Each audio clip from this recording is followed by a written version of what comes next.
Here. Tom Winslow, Here. Bob Shay, Here. Lee McBeth Coleman is excused, Hans Pletcher, Here. Mark Strong, Here. Heidi Nightingale, Present. Elaine Daly, Here. Amy Sargent, Here. Brian Muldrow, Here. Jonathan Mann. President. We do have some more seating available over here, and I think there's some seats over here as well. Let's stand for the pledge of allegiance. I pledge allegiance to the flag of the United States of America and to the republic for which it stands, one nation, under God, indivisible, with liberty and justice for all. Please remain standing for a moment. I pledge allegiance to the flag of the States of America. Thank you, maybe seated.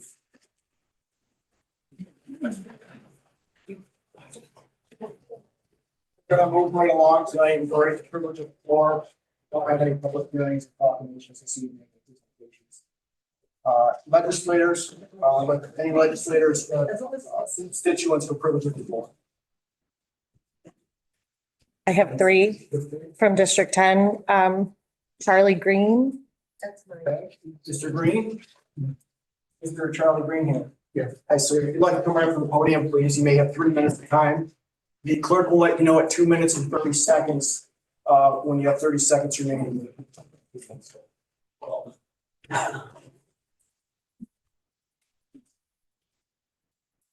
My name is Charlie Green. I was born in Auburn, lived in Niles much of my life, and now reside in Auburn again. I'm speaking specifically to the county legislature. There are three sections of the New York for All Act that I would like to draw the attention of the legislators to. Section 256B, duties of local probation departments regarding immigration enforcement. The second clause, no probation agency or department, nor any employee thereof shall inquire about a person's citizenship, immigration status, nationality, or country of origin unless required by law or necessary to administer a public program or benefit by such person.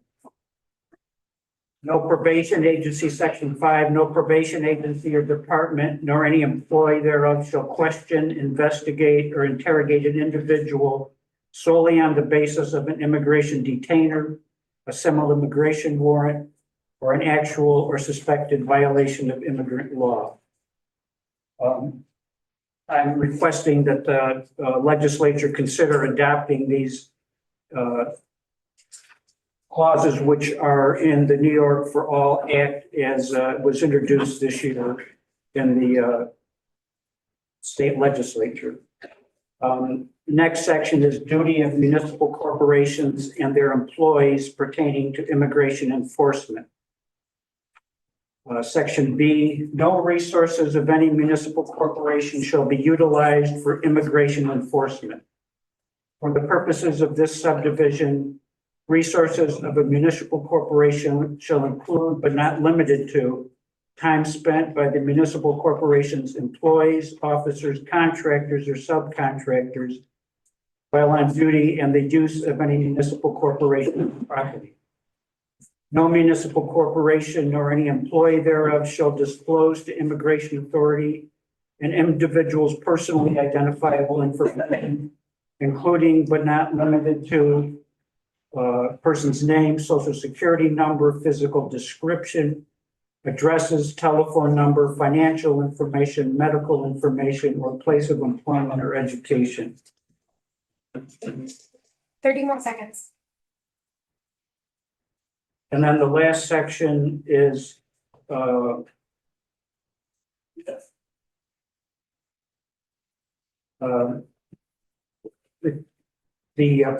members of the county, the people who are employed by the county jail would similarly be restricted in their giving or cooperation with immigration enforcement authority. Thank you. Thank you, Senator.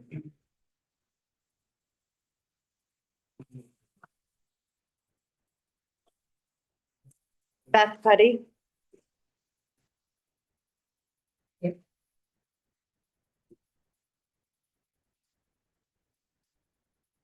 My name is Beth Cuddy and I live in Legislative District 10. I'm here tonight to talk about the ICE raid on nutrition bar confectioners in Cato on September 4th and the local sheriff's department voluntary participation in it. The local reporting on the raid paints a vivid picture of a federal agency working outside the boundaries of the United States Constitution. The Fourth Amendment outlaws unreasonable searches and seizures. There were no specific people mentioned in the warrant. The agents were allowed to search for, quote, aliens present unlawfully in the United States, end quote. It was an administrative warrant, not a criminal one, and according to newspaper reports, this is a type used by law enforcement to make sure a restaurant is up to health codes. It's something that's rarely used in New York State. One of the owners was told by an agent they were there for a violent felon and it would be quick. Instead, the owner watched 69 employees herded out and taken away, many of whom have been deported, leaving their families shattered. This raid appears to be a fishing expedition designed to capture people who look Hispanic, as evident by the agents grouping them that way. Those whisked away were denied due process, a violation of their Fifth Amendment rights. No person should be deprived of life, liberty, or property without due process of law. Newspapers state that people detained were kept out of the national tracking system, making it a Herculean task to track them down. One worker who was deported asked repeatedly to speak to his attorney and was denied. Acting U.S. Attorney John Saccone, who is the subject of ethics complaints, said those who were deported waived their rights, but with no transparency, no one from ICE answering any questions, and family members saying that isn't true. That statement is suspect. So now we have the violation of the Sixth Amendment, which affords the accused the right to a speedy and public trial. These violations aren't just happening here, but everywhere across the country, thanks to the arbitrary daily arrest number of 3,000 people set by Stephen Miller, the White House Deputy Chief of Staff. The video of South Korean workers arriving home after having been detained by ICE resemble many videos of those held hostage, grateful to be away from their authoritarian captives. This is shameful. As elected officials, you swore an oath to uphold the Constitution of the United States. Your oath is not to uphold the pipe dream of Stephen Miller to rid this country of immigrants in unlawful ways. ICE has an annual budget of $170 billion. It does not need the support of Cayuga County law enforcement to conduct their unconstitutional raids.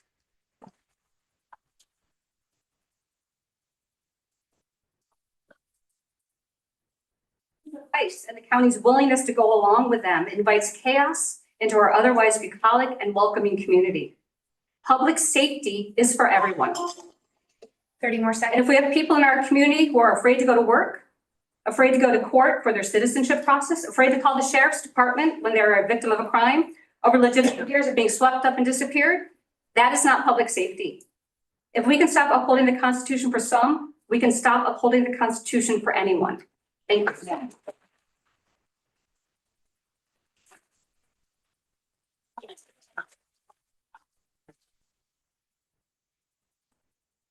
Patty Beer.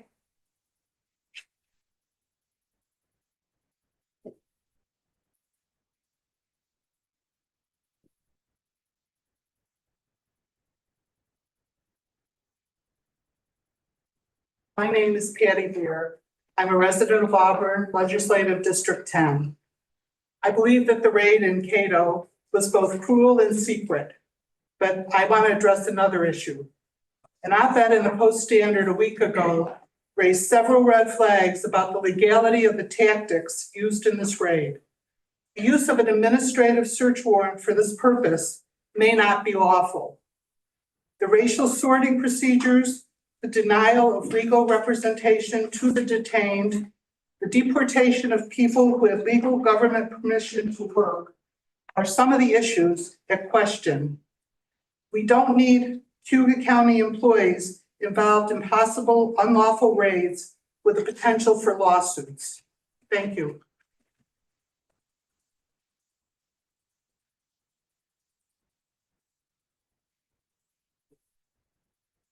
That's Any other legislators proposed? Mr. Patrick. I have two people who would like to speak. Dylan Otis.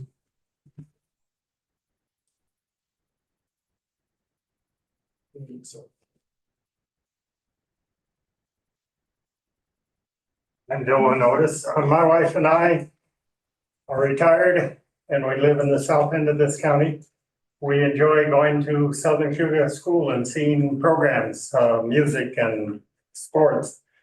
And we're proud to see that the classes include people from many different backgrounds. And this is who we are. What happened in the ICE attack in the north end of our county is not who we are. I'm told that we must enforce the law. But when enforcement includes cruelty, that is not who we are. We must speak up.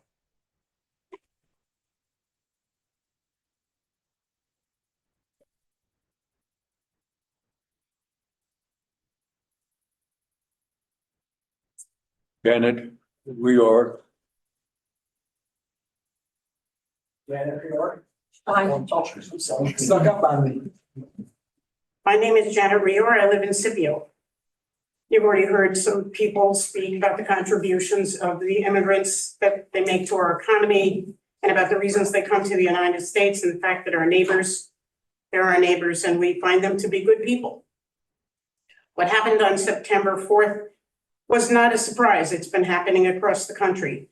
The style of these ICE raids is intentional to instill fear not only in those caught up in the snag, but also in the entirety of the surrounding region. Breaking down doors with a warrant in hand, separating people by the color of their skin, parting away large numbers of women and men without allowing due process or the opportunity of calling a family member or a lawyer. That's intentional, and it's intended to create fear. Many people, including some Cayuga County legislative members, have condemned the brutality and illegality of the ICE raid. Condemning such actions is right and appropriate, but insufficient. The Cayuga County Legislature is a local governmental agency. Its power is limited, but it's not inconsequential. I and a few other people sat down with Sheriff Skank last week to talk about the ICE raid. He was clearly concerned about the circumstances that ensued. He said in his open letter to the Cayuga County, "The Sheriff's Office belongs to the people we serve and your feedback is critical," end quote. I believe Sheriff Skank's commitment to law enforcement supports our community, and I believe he is genuinely unhappy with the ways things evolved. The county legislature sets the budget, including for the office of the sheriff. The relationship between the legislature and the sheriff is a system of separation of powers with points of accountability, cooperation, and friction.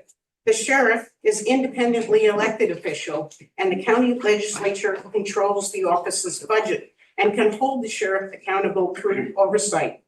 The county legislature needs to take a stand and make it clear that this kind of thing cannot happen in our county again.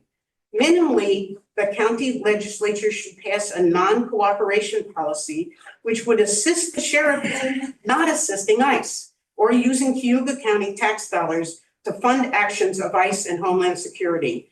With a budget of $150 billion or $175, whatever it is now, they need no monetary support so they can grab up people who are wrongly designated as criminals by the Trump administration.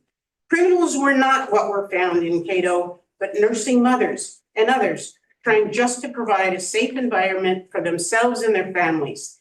Take a stand and pass a non-cooperation policy, not a hard choice.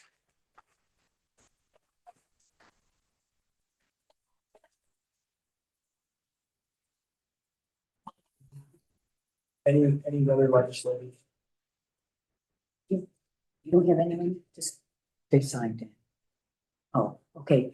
This is people that signed in do not have to be recognized. You'll just call them. If you have a name, I don't know who's on the sign list, if he's not, but I will be going off the sign list. Okay, that's fine. Anybody else, any other legislators for privilege of the floor? If no one else has privilege of the floor, I will start down the list. Tara Bowen. And if I mispronounce your name, I apologize. That's okay. I'm going places. That's right. It's going.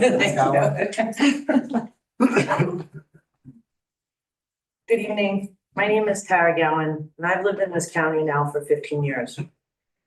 My accent comes from Long Island, which your sheriff department has no control down there. They have lost all oversight of what our sheriff department has. Merely what they do is transport prisoners, basically, down there. And I don't want to see that happen for our sheriff's department here. And what I value the most is when I read the statement and read all the articles that surrounded this circumstance, I saw our sheriff and his department protecting the citizens. They didn't have any personal involvement in what was going on. And if you want ICE to go in and do these things and there could be problems that arise, who is going to protect the people that were in the surrounding area? They didn't seize anyone. Our sheriff's department didn't seize anyone. So as far as I'm concerned, I think that our sheriff did what he's supposed to do and the department did what they were supposed to do, and that's to protect the people of Cayuga County. As far as illegal immigrants are concerned and what's going on with the citizens here, we're not going to be able to stop what ICE is doing, not at the county level. And I would think that to pass a resolution that our sheriff's department could not get involved in these circumstances could leave us in harm. It could absolutely leave us all in harm.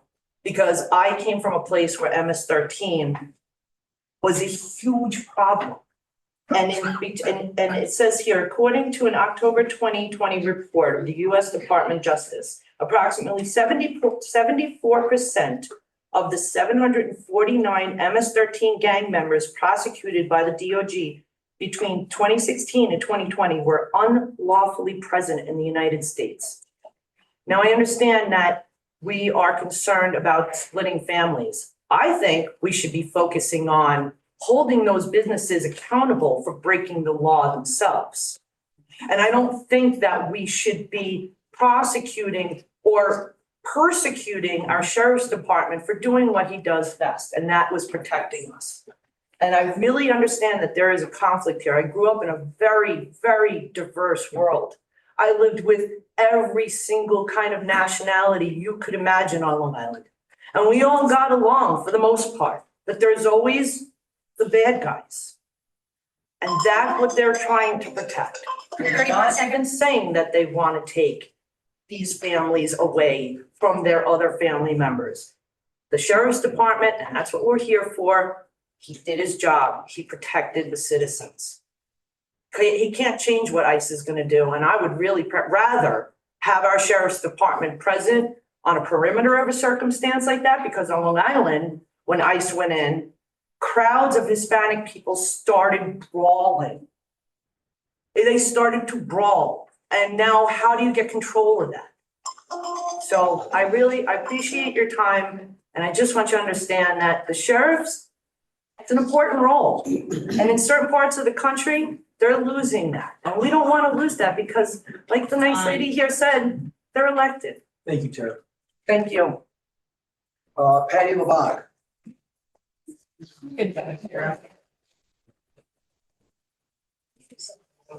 My name is Patty LeBlanc. I reside in District 8 in the city of Auburn. I come before you to speak about the appalling raid that we've all heard about that happened on September 4th. As we know, ICE agents used crowbars and battering rams to enter the nutrition bar confectioner's work site. It has not been disclosed what the federal warrant states. However, ICE states it conducted a court-authorized enforcement action in an ongoing criminal action. Cayuga and Oswego sheriff's officers were there to provide traffic and security assistance. White workers were told to leave while Hispanic workers were detained on site and interviewed. When the dust settled, approximately 57 Hispanics were detained and taken to the Oswego Border Patrol Station. They were then quickly taken to Texas. It has been stated 52 were deported to their country of origin and 5 were detained and charged with illegal re-entry to the United States. After the raid, U.S. Acting Attorney John Cerconi III stated they will be aggressive and, quote unquote, this is just the beginning of many enforcements. I am here to respectfully request that the Cayuga County law enforcement will not voluntarily participate in any of the 287G programs or partner with ICE in the future. ICE has proven itself to be a relatively new law enforcement agency with the ability to violate civil rights and not allow undocumented immigrants due process in the United States. ICE has forcibly separated families, including U.S.-born children, who have no standing in immigration courts. ICE raids sow fear in communities like ours and threaten our local workforce and economy. Imagine if ICE came into this room right now and demanded you to provide your citizenship documentation immediately, or you will be deported to your country of origin, or worse yet, to a country like Uganda or South Sudan. As a county, we must state that we disagree with racial profiling, ICE's aggressive tactics and targeting of law-abiding citizens. We cannot allow ourselves to become an extension of ICE's immigration enforcement. We should be working with state and federal officials to enter a pathway to citizenship for abiding undocumented immigrants. We should not be sharing information with federal agents through police records, court records, DMV records, etc. As of July 2024, there were over 670,000 undocumented workers in New York State. In the United States, half of all crop workers are foreign born. In Cayuga County, which is largely agricultural, there are over 40 dairy farms. One can assume that the majority of the workers on these farms are foreign born and most likely undocumented. These workers work 6 days a week, 12-hour days at minimum wage or slightly above with no benefits, including health insurance. Can you imagine the disruption in just the dairy industry alone if we sit by and watch ICE officers with county assistants storm these dairy farms? Do you really think that there are 1,000 Americans lining up for those jobs?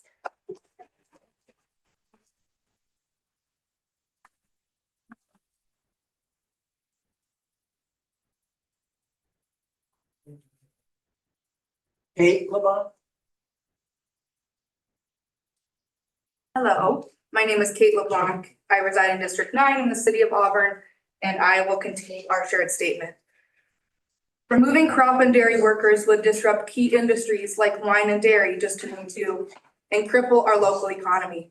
These workers shop and eat locally. They pay taxes with no expectation of refunds. They contribute to Social Security and will never be able to draw from it. In 2022, undocumented immigrants in New York State paid an estimated $3.1 billion with a B in state and local taxes. It must be noted that contrary to popular public perception, the vast majority of undocumented workers are not eligible for state and federal assistance programs. 54% of undocumented workers have been in this country, in our county, for greater than 10 years. Their children go to your children's schools, in your districts. 62% are aged 35 to 64. They eat locally, they get gas at your gas stations, and they get oil changes at your repair shops. Supporting ICE and Border Patrol and the deportation of undocumented immigrants will have devastating effects on our region. Auburn has historically been a safe haven for immigrants, such as escaping slaves, Italians, Poles, the New Guinea settlement, Irish, Russian Jews, Laotians, Ukrainians, just to name a few. A quick dive into Auburn's history will reveal our acceptance of foreign people in the past. In Harriet's hometown, we cannot be known to support an administration with a racist agenda that can now target people who have a brown skin tone or speak with an accent. 20 million people in the US live in mixed status households, including 5.5 million US born children who would suddenly be missing one or both parents. In New York State, the role of immigrants, including undocumented immigrants, plays an integral role in revitalizing local economies. This has been witnessed in numerous upstate cities where positive economic trends have been noted. We must also protect local businesses from these crippling economic hardships. We must be vocal and take a stand. We must begin to look at pathways for citizenship for undocumented workers. As a community, we must show up to show support for undocumented immigrants. The majority of immigrants in our country are not dangerous criminals. I will repeat that. The majority of immigrants in our country are not dangerous criminals. We must demand transparency, due process, and protection of constitutional rights that have been mentioned earlier today. Thank you for the privilege of the floor, and thank you to all who came tonight to exercise your First Amendment rights.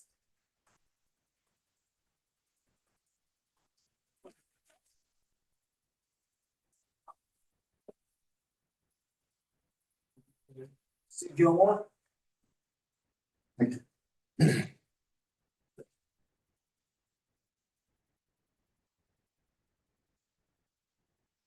Thanks, everyone.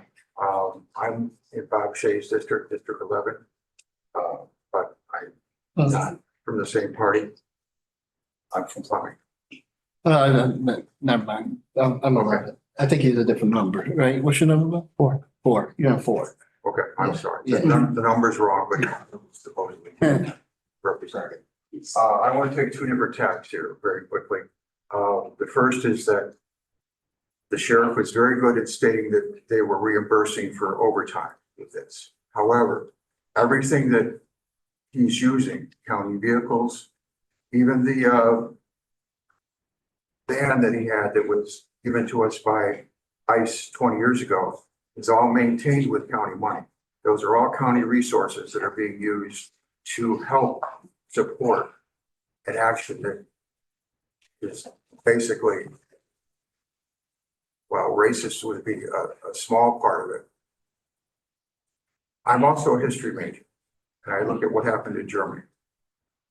The meekest and the people who protested the least were the first ones taken. And it gets worse after that.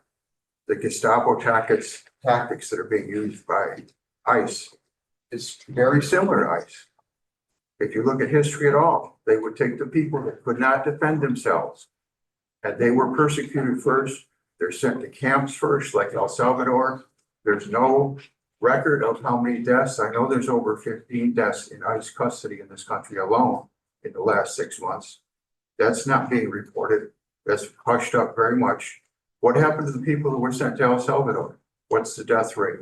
Who's there? There's no documentation being provided because it's not something that would benefit this administration. He's doing everything he can to try and stay in power at this point. He's already said, I want to be a dictator. I want to shoot my enemies. I want to imprison them. He's told the Department of Justice that you should prosecute anyone who stands up and objects to me. His FCC chairman just had people fired from different broadcast companies that were trying to merge. This is not just a small thing. This is very much down the path, the same path that happened in Germany. 30 more seconds. My concern is this legislature should stand up and have the courage to say, we're not going to commit county resources to taking 50 brown people, separating them from the group because they're brown, and then harassing them for a day or two is just bizarre. And I understand the sheriff's position. I sat and had breakfast with him. He's trying his best to juggle a lot of things, but he needs help from the legislatures to have the courage to do something right. Thank you.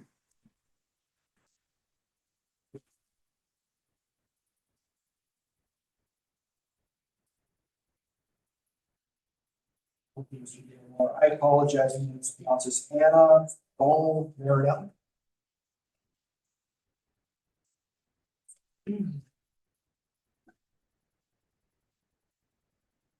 So my name is Anna Bourne-Maloney, and I live in Moscow. I'm sorry, I don't know what district it is. But I'm probably the only actual first generation migrant in this room, unless I'm wrong. But what I wanted to say, so I was born in the former Soviet Union, and my parents left before because we were Jewish. We have been gone for 35 years. This year will be 35 years since we've been gone. And I want to say that this is the first year, especially after what happened at the plant, that I'm actually scared.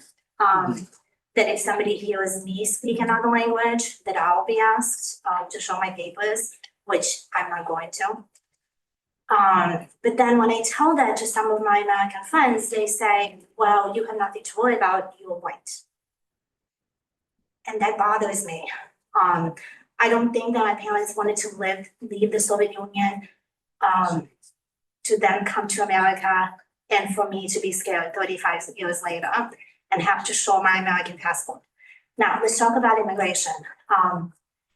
My parents and I were lucky. It took us 15 years to get our papers. And yes, we did it the legal way. They spent endless amount of money on lawyers. But we got lucky, okay? A lot of people don't have those possibilities that we did in order to get the immigration paperwork. And one day, maybe you guys should look up what it takes to actually become a legal immigrant.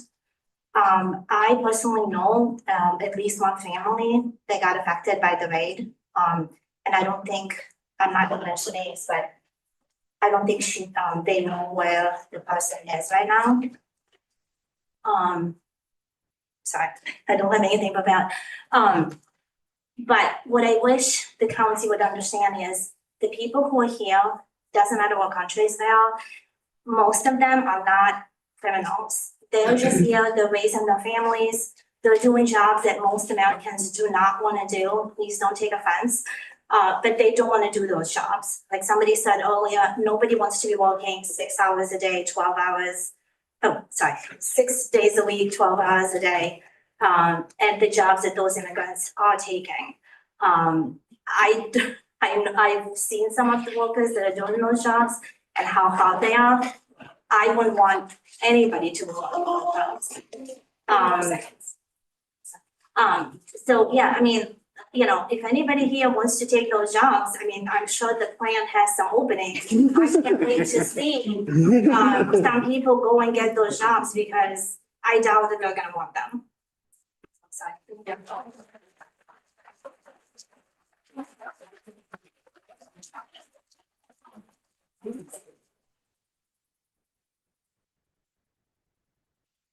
Thank you, Al.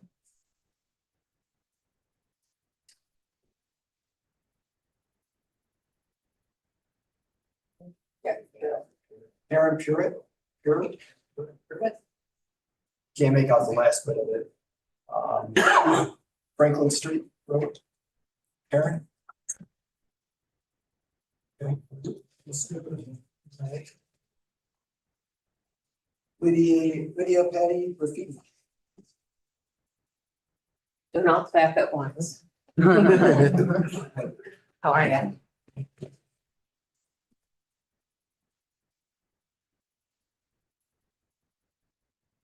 I am the daughter of an immigrant. And she did it the way she was told to. And on behalf of her, I would like to thank the sheriff's office for putting your lives in the way of harm every day to protect all of us. I know that when you face the realities of your job, you're not checking people's papers.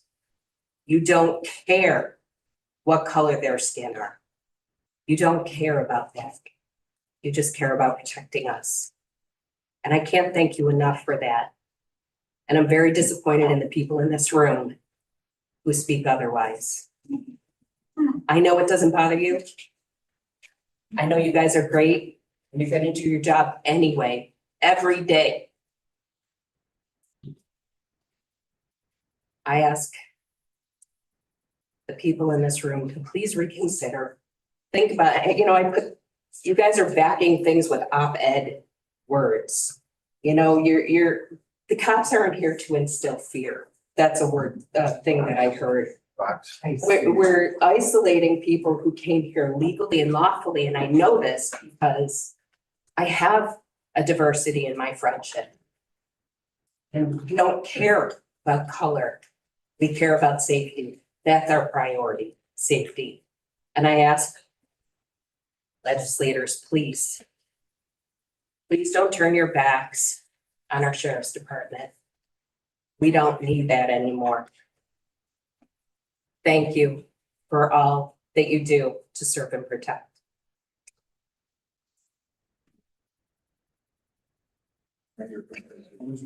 Becca Abel. Thank you.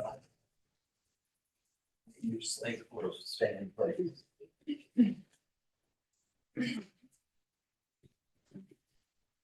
Work in Cayuga County. I am from Syracuse. On September 4th at work, I heard about the ICE raid. I insist on respectfully on listening. On September 4th at work, I heard about the ICE raid in Cayuga County, and I have never felt rage like this. On my way home, I had the option to listen to music. When I got home, I had the option to scratch my cat's chin and rub his ears. I had the option to feed him and get him fresh water. I had the option to brush my teeth or shower first. I had the option to be clean, to eat dinner, to sleep in my bed. Sheriff Shank had an option. He had the option to wake up Thursday morning and brush his teeth. He had the option to put on cologne. He had the option to wear a Kevlar vest. He had the option to go down to the factory where human beings were doing their jobs, where they were looking forward to getting home to relax, feed their cat, sleep in their own beds. They did not do that. They did not have the option. Instead, he chose to facilitate ice capping. Sheriff Shank had the option to work alongside ICE. He had the option. He chose this option the same way he chose to sleep in his own bed that night. A tiny portion of crimes are from immigrants. The overwhelming majority of crimes in the US are caused by men. I hope that man slept well that night. I wonder, out of the droves of people removed from that building, how many cats waited for their humans to fill their dishes? How many crock pots sat simmering food for far too long? And how many children were forced to find some way to be safe without their caregivers, too scared to call for help and too scared to be alone? The only thing that I can consider legal in this entire situation is the legal definition of kidnapping. These people were kidnapped by people who signed up to do this. They were kidnapped by people who chose to cover their faces for fear of retribution. These people wore armor and carried weapons. These masked monsters kidnapped people who gently walked out of a building because they knew they had no option and that the monsters were only waiting for a chance to defend themselves against unruly illegals, as they have been called. When Hitler was voted into office, and he was voted into office, he did not have campaigns about concentration camps. Most people didn't know about concentration camps, even when there were smokestacks blowing black into the sky. Before concentration camps, there were ghettos. People were rounded up and forced to stay there. In Cayuga County, in America, we have the options. Choose the right options. What we are doing right now will not do.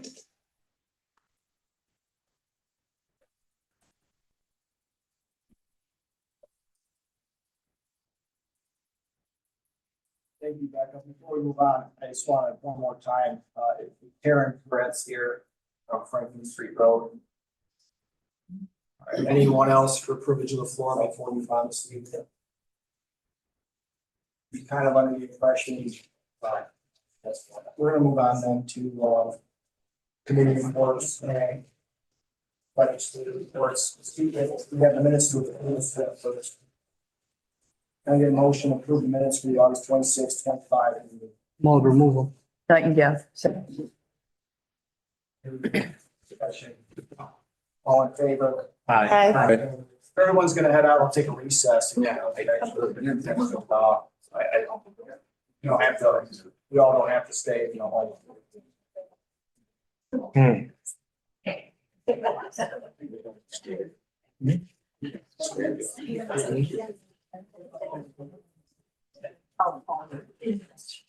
Yes, ma'am. Project Tom, there, Gail.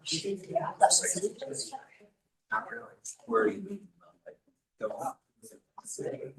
I know legislator Nightingale wants to read a statement. I think you could. Everyone's on the. We get to legislative report. Okay, so. Go to the legislative statement. Thank you.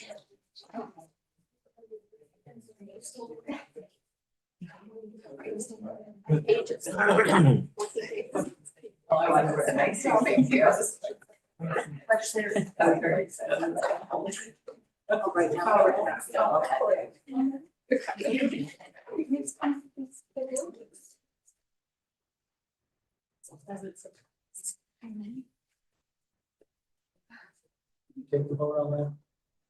Yes. Yes.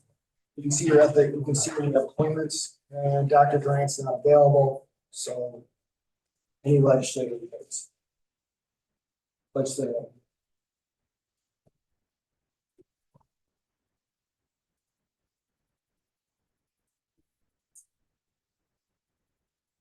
I have two statements to make tonight. One is personal. The first one is personal. When one is in leadership and its incumbent power, one's commitment to principle is sure to be tested. How we meet those tests of principle will be one's leadership legacy. And then on behalf of 6 county legislators, Honorable Elaine Daly, Honorable Aileen McNabb Coleman, Honorable Brian Muldrow, myself, Heidi Nightingale, Honorable Amy Sargent, and Honorable Ben Vitale, We 6 county legislators would like to take this opportunity to publicly condemn the process and procedures taken by ICE in a raid at the Nutrition Bar Confectionaries Factory in Cato, which took place on Thursday, September 4th. The process surrounding this raid demonstrates complete disregard for the Constitution of the United States, specifically Amendment 5 of the Constitution, which upholds the right to due process for all living in America. The actions of a sweeping roundup of 60 Hispanic workers in their workplace caused a sense of fear and emotional violence unseen in Cayuga County before. These actions shake the core values of our community. We condemn the lack of due process and the use of terrorizing techniques, including immediate separation of families that were used in this raid. The Cayuga County Sheriff made the decision to provide a high level of assistance in this raid. This decision was independent of the Cayuga County Legislature. In fact, the legislature was not made aware until the Sheriff's Department's response was in place.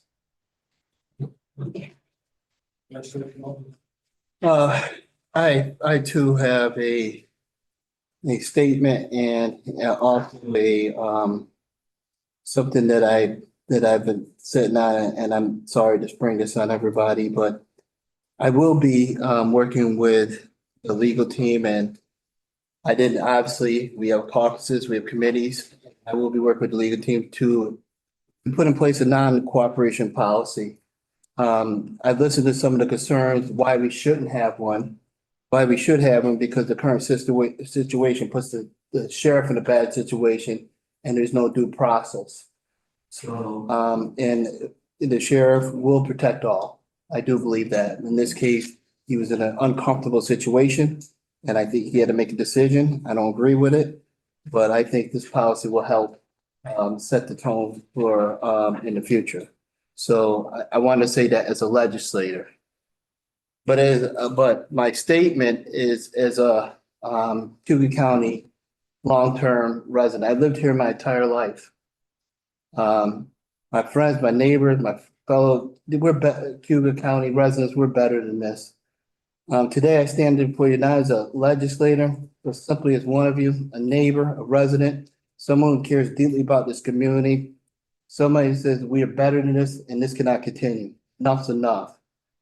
When national politics creep into daily lives, it divides us. It turns us against each other. It turns friends against friends, co-workers versus co-workers, family members versus family members, and that's not who we are as Cayuga County residents. When national debates over immigration reform heated up, I never thought it would impact Cayuga County, but it has. And let me be honest. This county, most of our men and women affected by that are migrant workers are workers. They come here to work. And they've been working here for decades. So we got a smaller crowd here, but I guarantee you, everybody raise your hand if you've been in here more than 10 years, lived in this county. Most of us have. 10 years ago, we didn't have this conversation about them being criminals. We didn't have this conversation about them stealing jobs. 10 years ago, it was only to recent national politics is when we started having these conversations. So to me, we lived with them and we're going to continue to live with them. These are hardworking people that provide for their family. Again, this has never been an issue to recent times. We expect these people to work long hours so we can grow our economy in upstate New York, and a drop of a dime will send them back home because of national politics. Let me say this again. This has never been an issue. We speak to these people and call them criminals. Are there criminals in this community, in their community? Yes. But it's not the majority and it's not the mass amount of people are criminals. There are a few. And if they are criminals, let's send those criminals back. These people harvest our crops They contribute to our business. They help fuel our local economy. Enough is enough.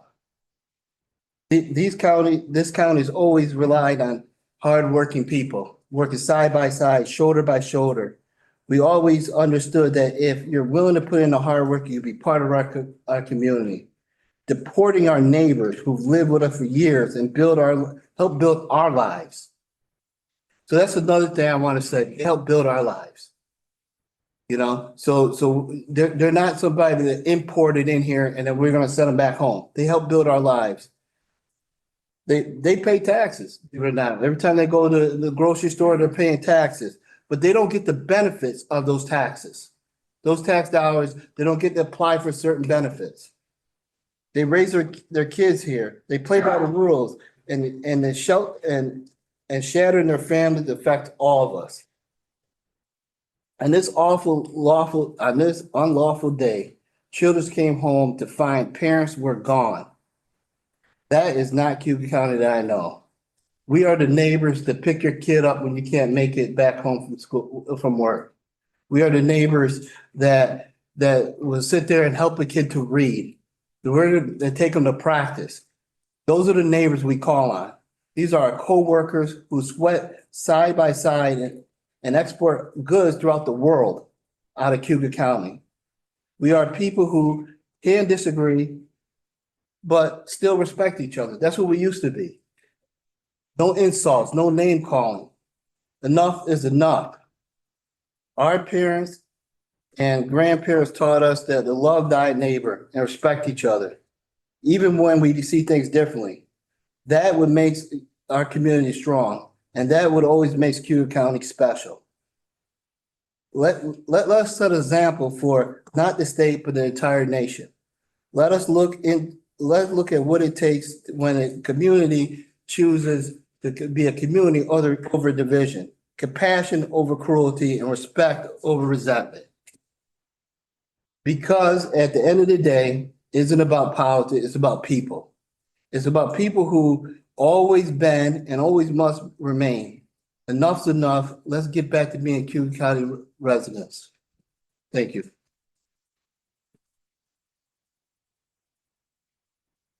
I want to thank everyone who spoke this evening. I also want to thank them for being courteous to our time and being very respectful about this board. So thank you all for their comments. A couple things real quick. Our budget meetings will continue to be held with departments. Continue to move forward with the budget process. We do have special lunch meetings scheduled for October. Also our budget process on October 8th, 9th, and then the 15th and 16th. Those meetings, departments. October 8th, Lynn Marinell, our director, we provided a presentation prior to the kickoff of our department's conversation. So this will be an opportunity to ask questions as well as the presenter about this. Also, we have our board meeting on Thursday. That meeting is for the sole purpose of discussing presenting from campus. And I have to travel to Rochester tomorrow as my son has a doctorate. This distributed information on copies to members of this board by the end of tomorrow. Not Thursday morning at the latest. So everyone has an opportunity to see it. There will be a couple resolutions on the agenda for Thursday's meetings. Mr. Shea will explain that as well later on. Just because it came out later today as far as accepting grant. So, if there's no other comments, I'd like to begin. Sure. You'll see on your tables that I'm going to be introducing for consideration Ways and Means 4.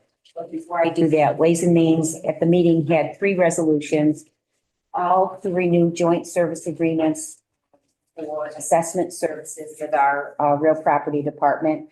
That would be for the town of Moravia. Ways and Means 2 for the town of Niles, and Ways and Means 3 would be adding the town of Sempronius.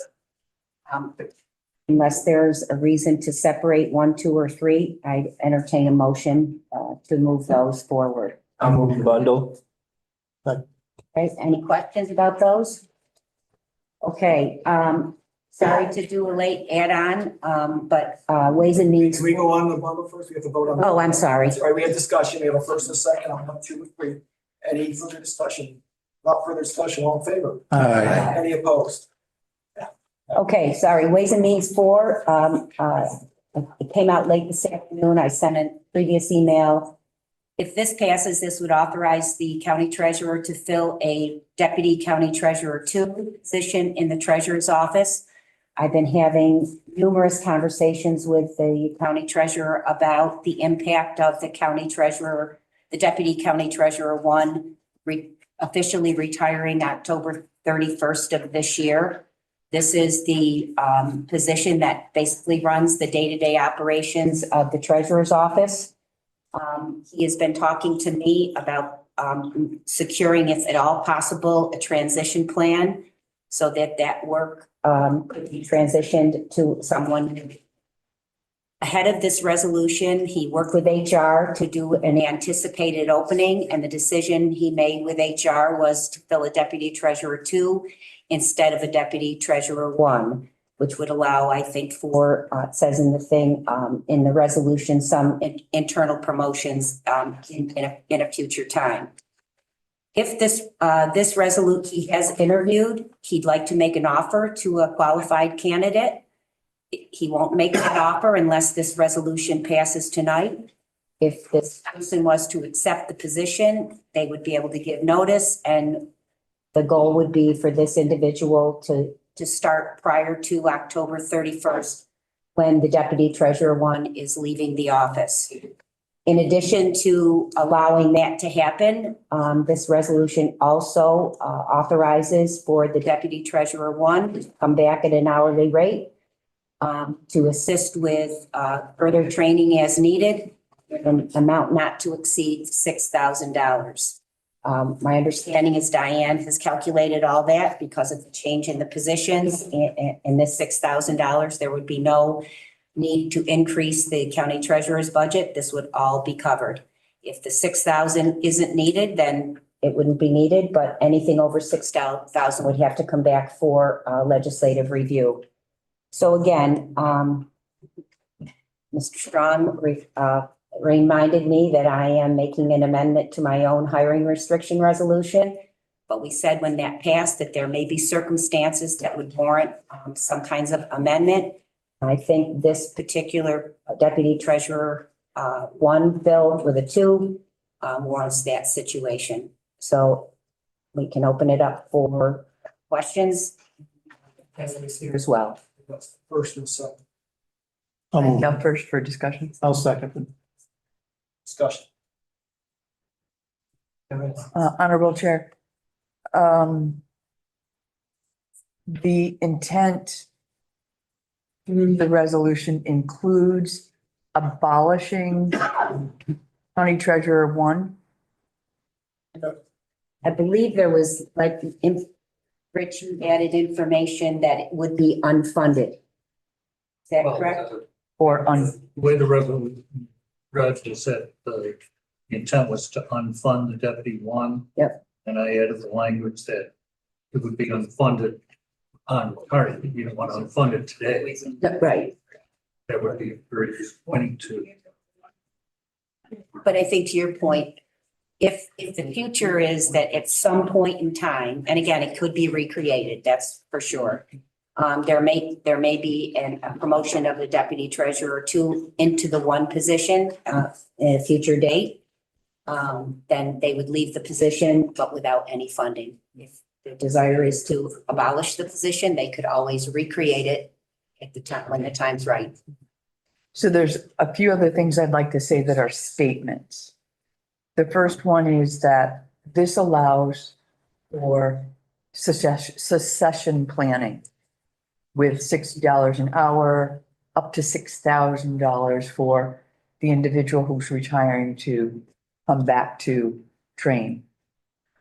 I want to be sure that we are consistent as a body, that other departments may come to us and ask for the same kind of succession training, and we should give it the same kind of consideration. I also want to say that I will support this because when we had the first 3 months of the hiring exceptions, I asked for an exception in one of the Health and Human Services Oversight Committee departments. And this legislature unanimously accepted that exception. So in follow and in consistency, I will be voting yes. Anyone else? Yeah, I'm just surprised that this comes tonight. We just had Ways and Means last week. There was no discussion or anything about it. And again, the statement is we supposedly are in a hiring freeze. So just my comments. Well, I'm going to oppose the resolution. I go back to when we created the Department of Finance without any forethought as to what happens at the treasurer's office, et cetera, et cetera. So because of that, I'm going to say no. Anyone else? The alternative is that we would bring someone in at a higher rate that isn't trained, like it doesn't have. The alternative would be that the treasurer bring a resolution in the October cycle and ask to fill November 1st. And hopefully the candidate would still be available. That would be the alternative. Okay. And I don't know when you actually informed us, Dave, that you had picked a candidate. I don't know that I knew that last week.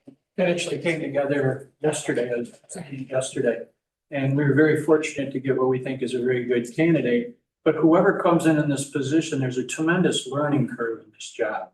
In my judgment, this is one of the most important jobs in the county. And it's a highly technical job that involves working with Fred in the foreclosure agreements, as well as many of the audit positions in balancing town budgets and different things. So it's really hard to train somebody, and there's a lot of things that happen on a cyclical basis. So the sooner we get somebody in there to train, the better off we are. We'd like to offer this position tomorrow morning based on this passage of this resolution. And hopefully within 2 weeks, we can, soonest 2 weeks, to get somebody in before the deputy leaves. October 31st is her last day. I'd also like to point out that the Deputy 2 position, the reason we're bringing her in at that is because there's a learning curve and we don't want to start her as high as the Deputy 1, who's worked there 20-some years, has achieved.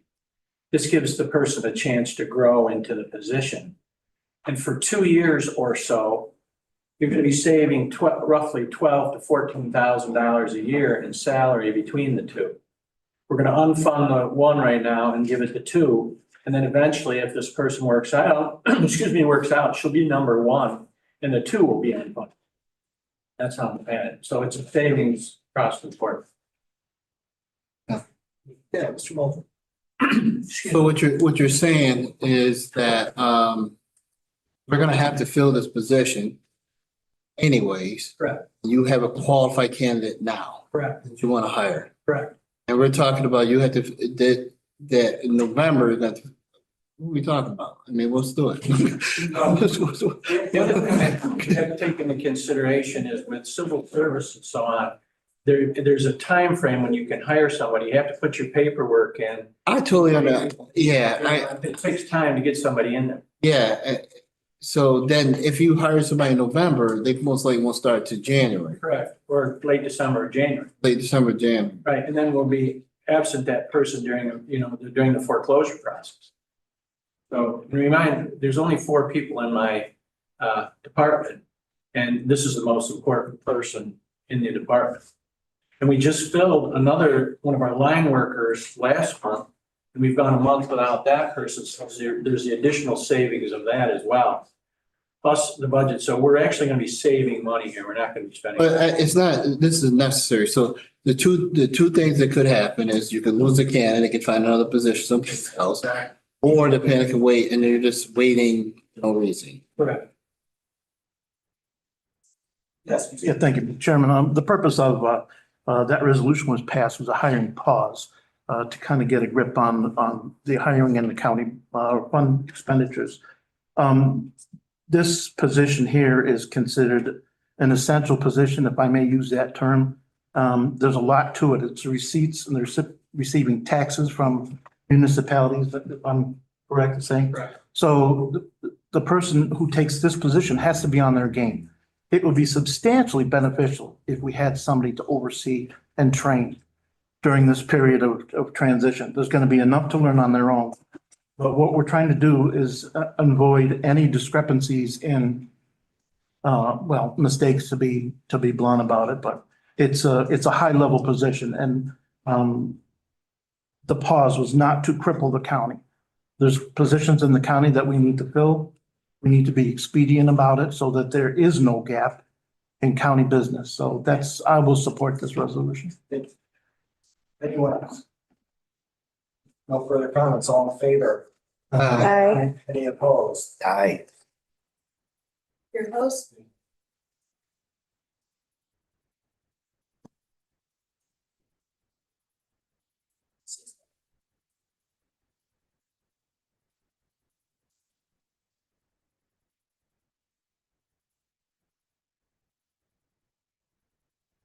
Is there an idea? Honorable Chair, Sorry, did that pass or fail? It passed. Okay, Pass. all right. Second floor.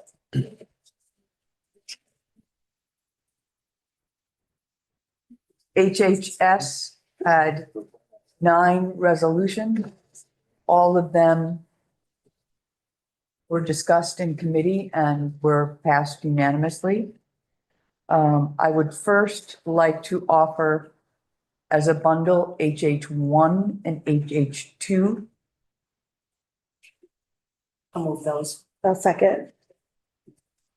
HH1 is authorizing the chair and the Commissioner of Social Services to accept $25,000 in funding.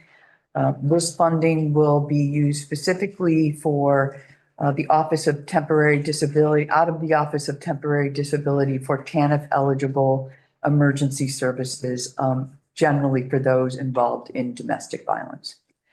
HH2 authorizes the Commissioner of Social Services to accept Youth Employment Program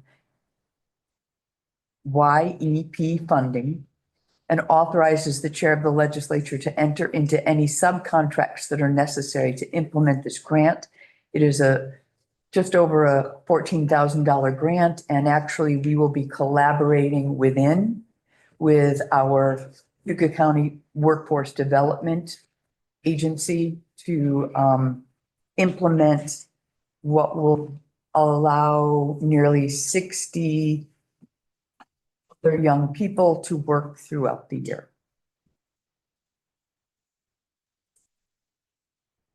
We have a motion and a second, right? We do. Jonathan, want to say all in favor?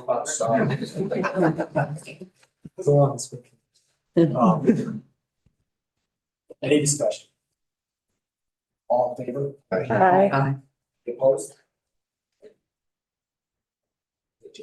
Honorable Chair, I would like to bundle HH3 and HH6. Each of these are contract oriented.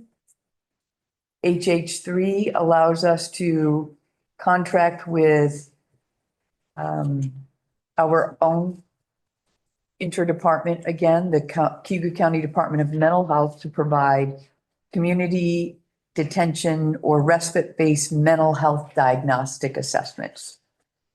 And HH6 involves money at the rate of just over $125,000 from the regional abatement dollars from the state opioid settlement to be contracted out to Nick's Ride for Friends. Move 3 and 6. Second. Right, discussion on 3 and 6. I reached out to Warren Walsh today. I just checked my email now to see what she got back to me. I asked her where these were going and she stated that they already have one in Union Springs and Weedsport, and this additional will be more here. So I thought you might find that interesting. Any other discussion? Further discussion, all in favor of 56? Aye.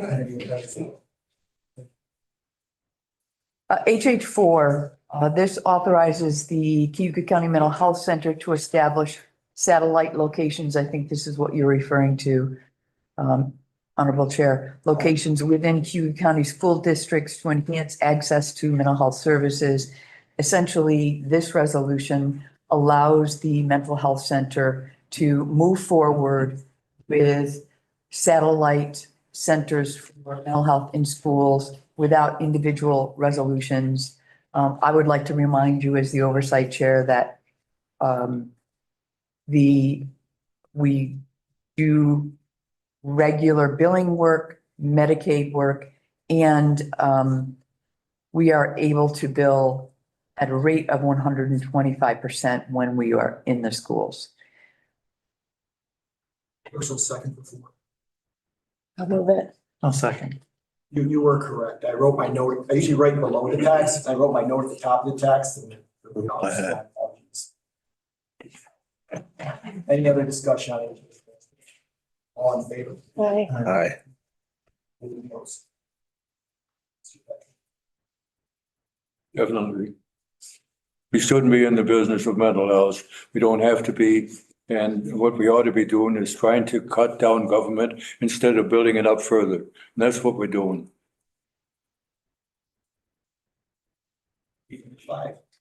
HH5 authorizes the mental health department to transfer funds to cover psychiatric care. So there are, in HH5, there are about $56,000 of psychiatric care that needs to be paid for. They have funds available in their full-time employment line. So it is a movement from one line to another. First and second for HH5. I'll move HH5. Okay. Any discussion on HH5? I just want to mention that this makes it neutral, budget neutral. This is a mandatory requirement. This is those 730 allocations that give us to the page that we do without providing any funding to do it. Last year, these costs exceeded over $1 million outside of our budget. And this year, we've been a little more fortunate, but again, these costs have been overridden or overrunning the budget for them. And these are mandated core ordered items that the state requires us to perform. And they do not provide any funding for these requirements. Any other comments?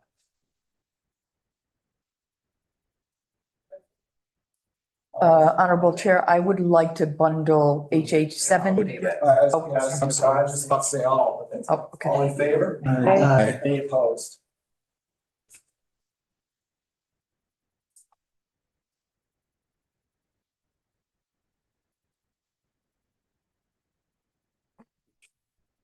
Go ahead. Honorable Chair, I would like to bundle HH7 and HH8.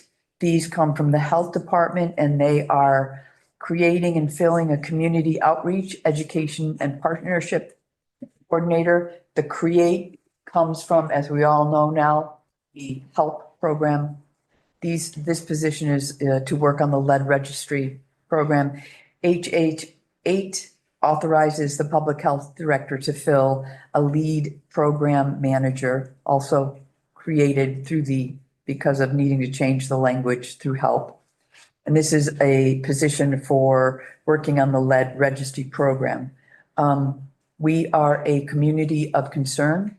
This is mandated work. This is actually a funded mandate, 100% funded. I am bundling HH7 and HH8 because I would like to offer a friendly amendment. There is probably as a typo, but important. There is language that needs to be corrected in each, the same language. And it would be under the very last resolve, which says, resolve this authorization is valid through February 24th, 2026. The date should actually be March 24th.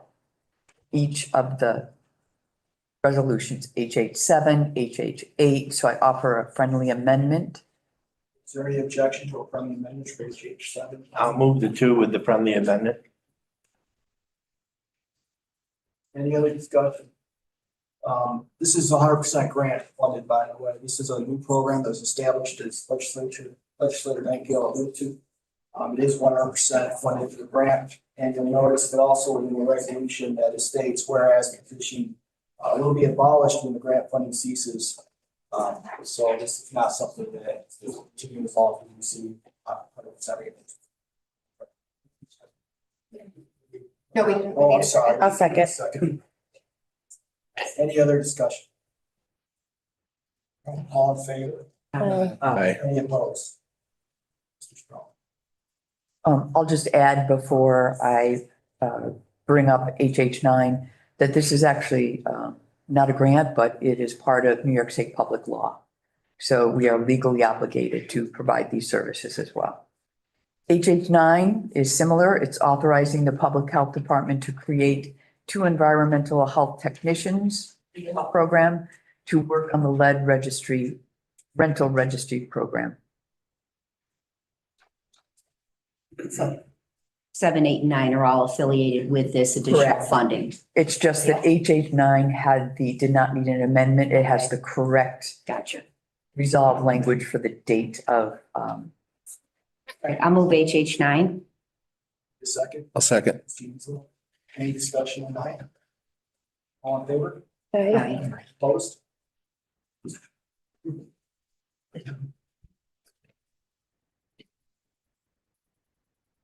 Now, Mr. Wall. Okay. GO1, amending the Cayuga County grant application policy and procedure. Can I get a motion? there you go, second. I do it all. Discussion? Should we bundle the policies? You know what? I will bundle 1 and 2. I didn't know if I could, but I, Do 1, 2, and 3 if you'd like. all right, I'll do 1, 2, and 3. All right, so anybody motion second for a bundle 1, 2, 3? One, sorry, I would take it. Any discussion on bundle of 1, 2, and 3 regarding the policy changes? No further discussion, all in favor? Aye. Any opposed? Thank you. GO4, authorizing the chair of the legislature to renew a service agreement and annual license agreement with the annual support agreement for the Black Creek Valley Port software. Get a motion. Motion is second. I'll move it. Get a second. Second. Any discussion? Brian, what's this? I didn't catch this. This went through, it's a software system, and I can't tell you more than that. Okay, it was explained at government ops, and it was, it seemed like we needed it when he was talking about it. That's all I could tell you, okay? Something important that we've always had. All right, so. Any other conversation? I can pull up the resolution. Actually, Tom's online. Is Tom online? I think he's online. Yes, he is. Okay, Tom, come confuse us with this thing. Make it simple, okay? So Sally Port is our jail management software. So we manage our jail facilities through the software platform. That's what I assumed it was. All Any further discussion? All in favor? Aye. Any opposed? And Chair, GO5 was pulled. All right, so we are moving on. Planning. Chairman, thank you. At this meeting, planning has no resolutions, not like a moment. But I'm going to redeem myself. I'll have 2 for Thursday. These are new. They came by this afternoon. I guess we found out that we were authorized to proceed for grant funding for, one was for the bridge project from the Northern Border Commission. So the resolutions will be to request authorizations to apply grant funding. The other grant funding is to assist in the housing. That's the wrong one. Is that the infrastructure? There's a housing, house market study. Oh, That's will be coming as well. You see, I'm overwhelmed by not having a resolution. But they'll be, they're new and, we will bring those forward Thursday. And those came to me late today, right around 4:00, 3:30, I think it was this afternoon. Yeah, it was right about that time. I did send a message to Legislator Fay and to Carrie, advising them that we do have a special meeting on Thursday, and this will give us everybody opportunity to at least see them and not rush it into that. So that's possible on Thursday. So we can expect them in our. Expect them in your packet. Now, I've already reached out to the clerks and I'll have everything before they see this. Is this the case where you have to get approved to apply? They need a copy of the resolution or apply for the grant. The applications process is due, I believe. October. Second week of October. Over 8th, Gary? 10/10. Yeah. 10, okay. Second week of October. See, I was right. So that's the reason for the fact that they have to be expedited. And I just thought there's a better option to bring them on. So, thank you. Thank you, Mr. Chair. Mr. Vitale. Yes, Public Works has a number of resolutions, but PW1 went through both committees, and I'd like motion for PW1 to declare highway equipment surplus. I'll move it. Discussion. All in favor? Aye. Opposed? PW5 went through both committees, again, passed both committees. And this is for estimated expenditure of snow and the other type of ice agreement with New York State. It's for snow and ice removal. Move it. Thank you. Second. Any discussion? All in favor? Aye. PW2 and 3 went through public, not through Public Works, but through Ways and Means. So I would like if somebody could bundle PW2 and 3 together. They're both for motor equipment operator medium positions. I'll move. I'll second. First is PW2 and 3, discussion on PW2. All in favor? Aye. Any opposed? Aye. PW4 was pulled. PW6 is authorized to hire seasonal MEOs in the highway department. This also went through Ways and Means. Thank you. Move it. Second. All in favor? Aye. Any opposed? Aye. PW7 was pulled.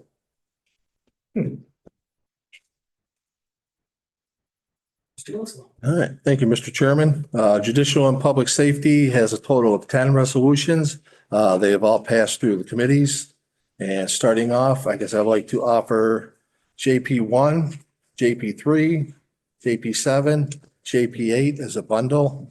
These are all pertaining to authorizing the chair of the legislature and the various department heads to enter into agreements with said vendors of the resolutions. JP1 is through the probation department, and JP3 is also through the probation department. As far as working with Cayuga Counseling, they both pertain to Cayuga Counseling. JP7, authorizing the chair of the legislature and the sheriff to renew a contract with Power DMS for personnel scheduling and communication service. And JP8 is also authorizing the legislature and the sheriff to agreement with Global Tel-Link for maintenance of the incarcerated individual telephone system and tablets at the Cayuga County Jail. Move the bundle. Got a second? Second the bundle. All right, so we have a bundle of 1, 3, and 7. Personal second, any discussion? 1, 3, 7, and 8. 1, 3, 7, and 8. Any discussion? No further discussion, all in favor? Aye. Any opposed? Next up, I'd like to offer JP2 and JP4 as a bundle. Both resolutions are for accepting grant funding. JP2 is within the probation department for the GIVE grant, and JP4 is within the sheriff's department for Governor's Traffic Safety Committee for child passenger safety and public traffic services. I'll move 2 and 4. Second. Any discussion on 2 and 4? All for discussion, all in favor? Aye. Any opposed? JP 6, authorizing the sheriff to fill one vacant deputy sheriff in the custody lieutenant position in the custody division and any resulting backfill positions in the Cayuga County Jail. Move it, Mark. Second. Discussion on GP six.